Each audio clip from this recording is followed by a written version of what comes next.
Com relação ao jogo, Rogério, eu tinha perguntado em outras coletivas que era até muitas vezes o torcedor contestando a gente de perguntar para você sobre chute fora da área.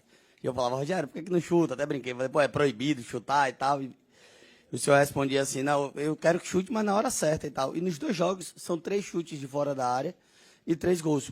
A falha do João no chute do Caio, e agora o Juba e o Michel. Eu queria que você falasse a respeito disso, porque coincidentemente é após a parada, né? E vem esses gols de chute de fora da área. Boa noite. Antes da parada, o último gol é de um chute fora da área do Michel, contra o Red Bull também. Então, antes da parada, pós-parada. Boa noite a todos, primeiro. Um prazer estar aqui com vocês.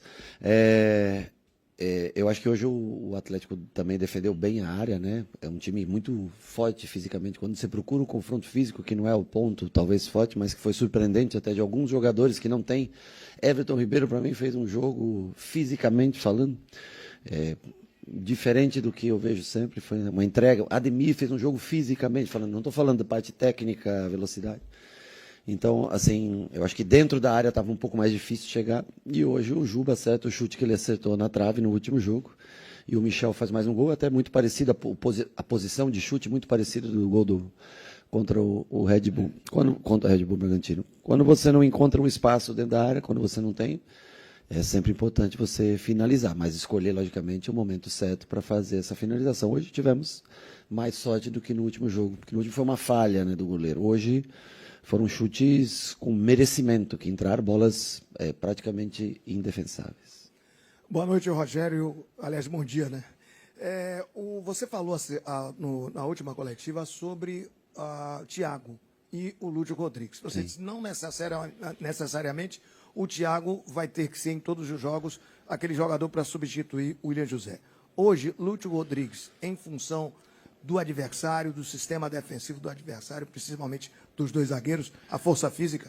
Na verdade, eu acho que eu falei na última coletiva que o Lúcio ia ser usado pelo lado e que eu via ele mais até como 9. O William tomou uma pancada no pé, no intervalo, e estava com um pouco de dor, e nós optamos por... O Lianco caçava muito o Jean Lucas individualizado. Na hora que o volante saltava no Juba, Lianco saltava e ficava um espaço muito grande com Pulga, mas era o William José. E o William José, para atacar espaço, tem certa dificuldade. Então, nós preferimos um jogador de mais velocidade, mais ataque ao espaço, porque estava difícil hoje jogar, né? Foi um jogo acho que o jogo de menor número de passes que nós tivemos. O Atlético marcou muito forte durante boa parte do jogo, até que cansou um pouco também no final.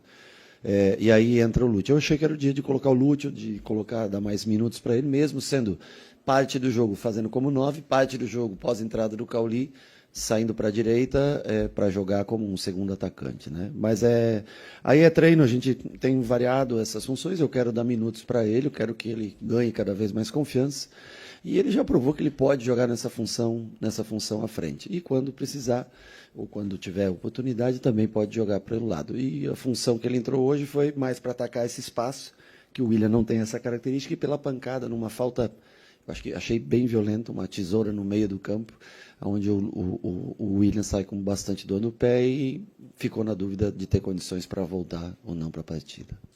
Boa noite, professor. Parabéns pelo triunfo. Mais uma vez, o Bahia é um eterno gol de Raudinei, né? O gol aí agora do Michel, com a camisa 15. E a gente veio da frustração de um gol tomado à euforia de um gol feito no último minuto. O que é que foi dito depois? Qual o sentimento que se tem após esse triunfo com suco de Bahia dentro da Fonte Nova? De que você não pode desistir nunca, que o torcedor tem que estar sempre do nosso lado, que é um time que eu acho que não merecia sofrer o gol, pelo que jogou, com todo o respeito. Eu acho que seria frustrante não sair vencedor do jogo de hoje, mas o gol está no pacote. Foi o único chute, praticamente, única bola, né? As outras duas que teve finalização, uma saiu desviada para escanteio, e a outra acho que até que estava impedida, uma bola que enfiaram. Então, assim, tinha o vento. O Marco ficou um passo à frente do que o padrão pede para essa bola. E acontece, tomar o gol, o Hulk bate muito bem na bola, o vento a favor, a bola abre e cai. Ele até tenta esse lance, eles batem muito esse escanteio Atlético, usando o Lianco no segundo pau, e ele estava no segundo pau com marcação individualizada. E ela cai dentro do gol, porque o vento está favorável para quem bate naquele setor, a bola fechada. Acontece, agora não era merecido. E nós não deixamos de lutar até o final. Literalmente hoje, até o último segundo, né? Porque o gol é feito a não sei quantos segundos faltavam para o último minuto do relógio girar. Eu acho que isso mostra, acho que a briga, a luta, mesmo não tendo um time tão forte fisicamente, o fato de nunca desistir do jogo. E principalmente com a força da nossa torcida em casa, nunca desistir no jogo. Por isso que não pode vaiar o goleiro durante. Você pode protestar o que você quiser ao final do jogo. Mas durante não faça, porque você imagina um profissional como você, trabalhando. Aí você escreve uma coluna, uma crítica, e o cara, no meio da tua coluna, você começa a gritar no teu ouvido e vai, puta, é difícil. Claro, a gente não quer tomar gol, não quer, é difícil aceitar, tudo tal.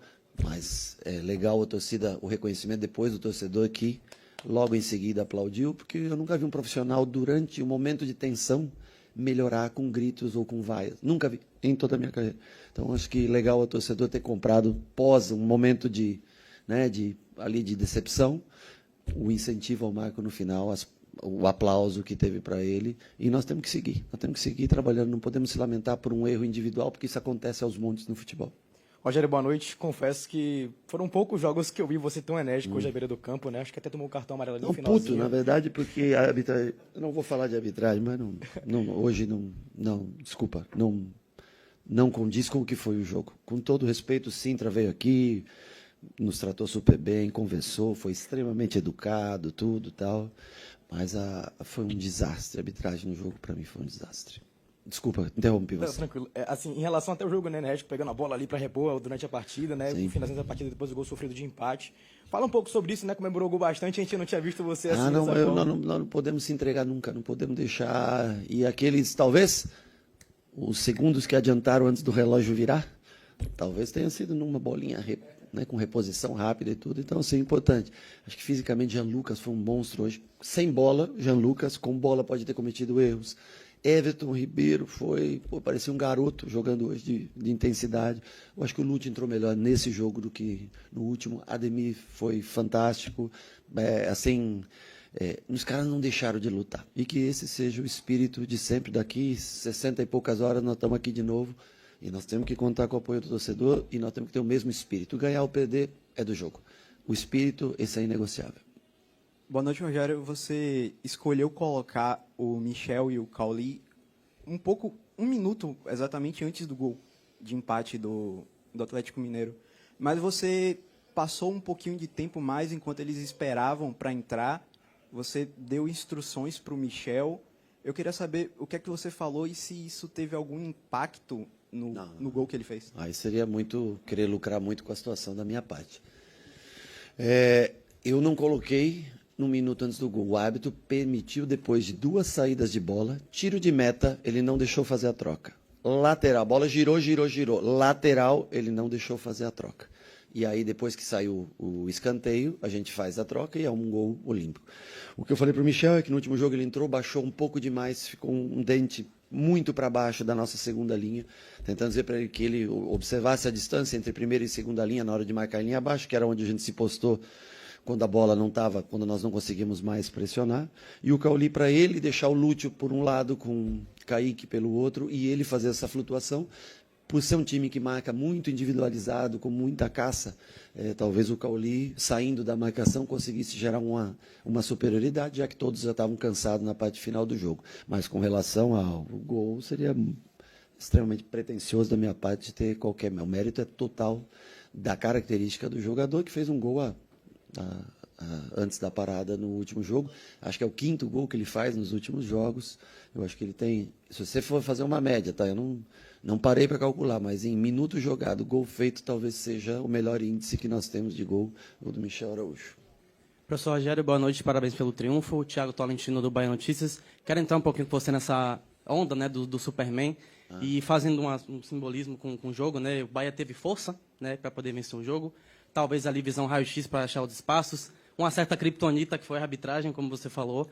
Mas, parafraseando, né, o slogan Olhe para Cima, o Bahia desse ano é um Bahia que, de fato, mira o topo, né? O que a gente pode esperar desse Bahia que tem hoje 6 triunfos consecutivos, né? Eu não posso te dizer o que a gente mira a longo prazo. É muito jogo a cada 3 dias. Nós tentamos, e nós vamos mirar sempre tentar vencer aquilo que a gente tem de mais próximo, tentar achar boas formações e ter energia para competir a cada jogo. Aí o que vai dar lá na frente, eu falo aqui, às vezes as pessoas interpretam, ficam chateadas, que tem 4 torneios e que você pode ter frustrações, e é a grande realidade, para a maioria. Há 1, 2 aí que vão ficar felizes no final do ano, o resto, em matéria de títulos, o resto vai estar extremamente frustrado. Eu acho que a criptonita vem do menino de verde, que é o Hulk, que bate o escanteio, né? E ali o super-herói, o encontro super-herói, leva uma pequena vantagem, mas o super-homem, como vocês sabem, sempre resiste até o final. Oi, Rogério, boa noite. Clara, TNT Esportes. Eu queria aproveitar justamente para falar um pouco de férias, né? Tô de Vida boa, no calor, né? Aproveitando Viu teu um Paris pouquinho. Saint-Germain ser campeão, jogou até a final, parabéns. E agora vendo o triunfo do Bahia também. Eu queria te perguntar justamente sobre essa ação, porque o Bahia vive um momento de reconstrução do seu protagonismo e também da autoestima. Sim. Então, quanto que é importante ações como essa, o Bahia entrar em campo com uma parceria de alcance mundial para esse momento do Bahia? E, claro, o que é que você achou da camisa? Eu vou ser sincero, eu acho que é colocar o nome do clube. Se você for olhar, o mundo inteiro deve repercutir algo assim. Eu acho, para mim, a imagem mais marcante que vocês podem ilustrar é o momento que toca o hino com os mascotes com a capa do Super. Achei isso, para mim, com a luz de fundo, a fumaça que sai ali com luz, e aquela imagem, para mim, vai ser foto de capa de alguma coisa amanhã. Você vai usar, talvez, no teu é muito moderno para mim, como é que escreve? No teu, a tua coluna lá que você fala, que seja diariamente, tricolor, tudo. Eu acho que vai ser uma foto muito usada porque é uma campanha espetacular, o vento batendo justamente as crianças de frente, para você ver como presta atenção no vento. A própria capa das crianças indica o vento na hora do escanteio, que o vento está para cá. E eu acho que vai ser muito bacana. Hoje até minhas filhas foram assistir Super-Homem, aonde elas moram, nos Estados Unidos, e foram, antes do jogo, elas estavam no cinema assistindo. Então, eu acho que hoje eu vi já, antes de começar o jogo, muita gente com essa camisa aqui. Beleza estética, não vou entrar muito em detalhes, mas em matéria de estratégia, de marketing, de colocar o nome Bahia cada vez mais se alastrando no mundo, eu acho que foi sensacional. Boa noite, Rogério Ceni, Linho Santana, do Portal Notícias no Ar. Eu acho a frente mais bonita do que as costas da camisa. Boa noite novamente. Desculpa. Não, sem problema. Existem partidas que são consideradas partidas para serem esquecidas, algumas pessoas falam, e outras para serem lembradas. Na minha opinião, hoje, talvez tenha sido a partida mais difícil que o Bahia fez na temporada, a nível de jogo físico, de marcação. A nível de treinamento, a nível de colocar situações como partidas como essa, a nível de treinamento, até que ponto é importante essa partida ser lembrada e mostrar para os jogadores o comportamento como deve ser para se lidar com essas situações dentro de campo? Eu acho que em nível de treinamento, a gente vem exigindo o máximo deles, principalmente naqueles 8 primeiros dias, de sábado a sábado, que nós trabalhamos de maneira consecutiva. Primeiro, eles se cuidaram, eu acho que chegaram muito melhor do que chegaram em janeiro. Primeiro, porque o período é mais curto. Segundo, porque na segunda semana foi passado alguns exercícios para que eles pudessem não relaxar, porque o tempo seria curto, senão nós não conseguiríamos dar as 2 semanas, de descanso que eles mereciam. Eu fiquei impressionado hoje na competitividade, porque nós jogamos às 72 horas. Isso me impressionou. O Ademir aguentar até o minuto 70 e pouco, o Everton até o 70 e pouco, e o Everton, se quisesse deixar ele mesmo até o fim, né? É porque a visão do Super-Homem disse que tinha que colocar o Michel, porque era ele que ia chutar e fazer o gol. Estou brincando. Mas, assim, me impressionou a parte física hoje do time. O Atlético é um time que marca forte, pesado, de muita estrutura física. Então, isso me surpreendeu muito positivamente no dia de hoje. Que a gente não pare por aqui também, que não acho que chegou, porque daqui a pouquinho nós temos jogo de novo, temos que se recuperar, descansar amanhã, trabalhar segunda, se preparar para o jogo terça. Boa noite, Rogério. O jogo de hoje ele foi bem simbólico também. Você pega um adversário de G6, o potencial de G6, no momento que o Bahia se estabelece, mais ou menos nessa zona para disputar um campeonato, mas tendo pela primeira vez, talvez, nessa nova era, a dificuldade de ter que trabalhar outras competições, né? e organizar elenco. Esse simbolismo todo dessa partida de hoje, ele já perguntou sobre o que carregar dessa partida, mas na tua cabeça traz muito para o restante da temporada a maneira de encarar uma partida como um autêntico representante de um G6 do Campeonato Brasileiro, com as mesmas dificuldades dos outros times? Eu espero que sim, mas o futebol é muito efêmero, é muito, assim... O duro do futebol é que o que você constrói hoje, você pode trazer para o teu lado psicológico, relação torcida e atleta, que é o que mais vale. Esse é o maior valor que tem o futebol, relação torcida-atleta. Pode trazer muita confiança, pode trazer mais energia da torcida. Mas o campeonato vai dizer, os jogos vão dizer, as competições vão dizer, ela é construída no dia a dia, ela é construída a cada vez que você entra. Não te dá crédito para você relaxar. Uma vitória como essa é emocionante, mas não lhe dá crédito para o dia seguinte você mudar o teu espírito de competitividade. Mas eu acho que hoje é importante porque nós não teremos rodada de Campeonato Brasileiro no meio de semana. Nós, Bahia, né? Mas os outros terão.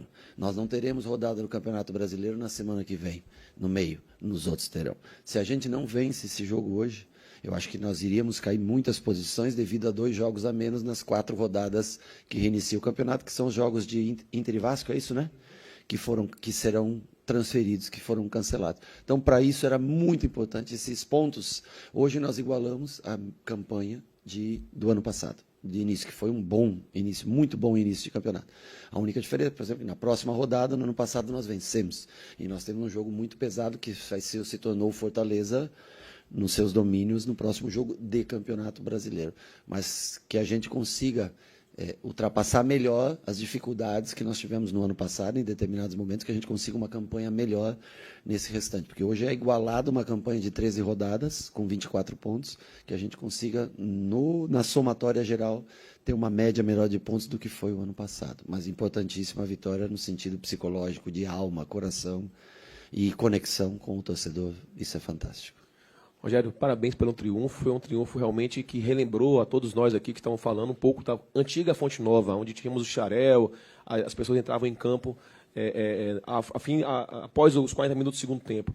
Mas vamos lá, você falou um pouco sobre a questão do sistema tático, né? O Bahia é muito sólido no sistema tático, evoluiu bastante do ano passado para cá, e o Juba, especialmente, tem uma participação muito importante ali com o Mingo pelo lateral esquerdo. Como é que você enxerga? Porque você fez algumas mudanças ainda no segundo tempo, que o esquema tático não foi alterado. Então mostra a maturidade dos atletas na obediência tática dentro do campo, sobretudo defendendo com 10 atrás da linha da bola. Como é que você enxerga a posição de Juba ali, a participação do Juba, do Jean Lucas, a lateral esquerda do Bahia, nessa solidez tática que você demonstra em 2025? Bom, o Juba hoje, vou ser honesto com você, o primeiro do tempo do Juba foi abaixo do que ele costuma jogar. Espanou algumas bolas, as bolas de cabeça ele errou algumas, mas numa média geral o Juba vem sendo um dos grandes jogadores do Bahia. E quando ele joga, no caso como hoje foi, com 2 pontas, né, construindo um pouco mais por dentro, ele é um jogador de muita inteligência, de sair às vezes por dentro ou desocupar o espaço para que Pulga desça e Jean ataque. Ele tome. Aqui hoje as pessoas vão estudando e vão, né? Hoje eles encaixaram bem essa marcação. E como nós não tínhamos um centroavante de velocidade, dificultou um pouco o espaço, que ficou o espaço. E existia o espaço. E nós vimos o espaço. E eu falei com o Santi do espaço, mas nós não tínhamos a característica. No segundo tempo, nós já tínhamos essa característica com o Lúcio. Mas o Juba é um jogador que dá equilíbrio, bons passes. Na falta ele precisa melhorar um pouco, porque está tendo bastante oportunidade, não tem acertado. Mas em matéria de construção de jogo, ele não é o melhor lateral de marcação que tem aí por aí. Mas em matéria de inteligência de jogo, ele é um menino que consegue transferir para campo, sentir o jogo bastante. Então, no segundo tempo, eu acho que ele foi bem melhor que no primeiro tempo. No primeiro tempo, ele foi abaixo. Boa noite, Rogério. Retomar até o ponto anterior da pergunta anterior, quando você cita que um jogo como esse, pouca coisa você extrai nesse sentido de jogo mesmo, questões táticas e tal, por causa dos detalhes dele. Mas a nível de resultado e a nível de interatividade, como você falou, da relação torcida-jogador, retomar um campeonato difícil, retomar vários campeonatos, como é o caso do Bahia, que é pior do que os outros, né? São 4 campeonatos. Vencendo campeonatos distintos diante de sua torcida. Recuperando um espaço que no início desse brasileiro foi perdido, empatando com o Corinthians, com o Mirassol. Qual a importância dessa retomada e, tão importante quanto isso, essa comparação que você fez? Hoje foi atingida a mesma pontuação do ano anterior. Abre um leque para não só melhorar o que foi feito no ano anterior, mas ter atenção para a sequência também? Bom, eu só no começo da tua pergunta, eu não falei que a gente extrai, taticamente, a gente extrai muita coisa. Eu acho que até foi uma aula defensiva tática da maneira como é diferente. Então, eu entendo que taticamente, que foi isso que você colocou, eu acho que nós extraímos sempre muita coisa. Mas é claro que a maneira como foi construído o resultado, faltando 7 segundos para acabar o jogo, isso tem um valor agregado com o torcedor fantástico. Isso traz a torcida para o próximo jogo, traz a paz espiritual dos jogadores, traz a vontade de vir trabalhar no próximo dia, a vontade de vencer e viver novamente essa situação. Então, acho que esse é o principal. Além do que, dentro do Campeonato Brasileiro, lhe traz uma coisa que é muito importante, que são pontos. Porque vai chegar um dia que você não vai conseguir o resultado. E você acumular pontos, se manter. Eu acho que hoje a gente vai para terceiro, mesmo tendo até 2 jogos a mais que alguns times, 1 jogo a mais que alguns outros times, o número igual de jogos com outros times, mas o fato de pontuar dentro de casa, eu acho que pode ser uma primeira ou segunda melhor campanha como mandante. Acho que isso é importante, são 7 jogos com 5 e 2, né? Com 17 pontos de 21. Isso é muito positivo. Isso mostra que o torcedor tem que estar com a gente, tem que estar presente. Nós temos que botar 30, 35, 40, 45 mil pessoas a cada jogo. Claro que é difícil, com 3 jogos no espaço de 6 dias, ninguém tem grana para gastar tanto dinheiro para estar aqui. Mas se a gente puder, e todo mundo com São João, aí gastou bastante, viajou, você foi mesmo, não sei para onde, comeu um negocinho que você falou. Então, nós precisamos estar aqui, o torcedor, que ele mostra que faz diferença. O gramado precisa melhorar um pouquinho ainda, molhar um pouquinho mais ele, bola correr um pouquinho mais, mas a presença do torcedor ela é importantíssima para a nossa sequência. Boa noite, senhores.